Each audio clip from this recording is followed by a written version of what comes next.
Delimitation బిల్లును Congress party పార్లమెంటులో ఎందుకు వ్యతిరేకించిందో ఆ పార్టీ సీనియర్ నేత చిదంబరం సమాధానం చెప్పాలని మంత్రి నారా లోకేష్ డిమాండ్ చేశారు. ఇది దక్షిణ భారత భవిష్యత్తు ప్రయోజనాలను పణంగా పెట్టిన రాజకీయ వైఖరి కాదా అని నిలదీశారు.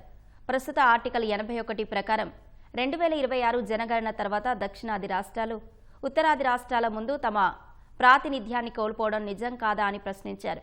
ఆ పరిస్థితిని నివారించేందుకు తీసుకువచ్చిన రాజ్యాంగ సవరణను కాంగ్రెస్ ఎందుకు వ్యతిరేకించిందో సమాధానం చెప్పాలని డిమాండ్ చేశారు. నియోజకవర్గాల పునర్విభజనపై తన వ్యాఖ్యలను ప్రశ్నిస్తూ కాంగ్రెస్ సీనియర్ నేత చిదంబరం చేసిన పోస్టుకు ఎక్స్ వేదికగా లోకేష్ కౌంటర్ ఇచ్చారు.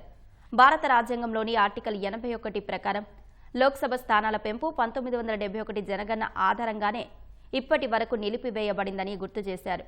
ఈ రాజ్యాంగ పరిమితి 2026 తర్వాత జరిగే తొలి జనగణనతో ముగియనుందన్న ఆయన, పరిమితి తొలగిన తర్వాత పునర్విభజన తప్పనిసరి అవుతుందని స్పష్టం చేశారు. దీంతో దక్షిణ భారత రాష్ట్రాలని మినహాయింపు లేకుండా ఉత్తర రాష్ట్రాలతో పోలిస్తే తమ ప్రాతినిధ్యాన్ని కోల్పోయే పరిస్థితి ఏర్పడుతుందని వివరించారు. ఇదే ఆందోళనను తాము నిరంతరం వ్యక్తం చేస్తున్నామన్న లోకేష్, ఆ అసమతుల్యతను సరిచేయడానికి ఎన్డీఏ ప్రభుత్వం పునర్విభజన బిల్లు ద్వారా అన్ని రాష్ట్రాలకు సమానంగా పార్లమెంటు స్థానాల పెంపు ప్రతిపాదించిందని వెల్లడించారు. చిదంబరం వంటి నిపుణుడైన న్యాయవేత్తకు ఇది తెలిసిన విషయం కాదా అని లోకేష్ సమాధానమిచ్చారు.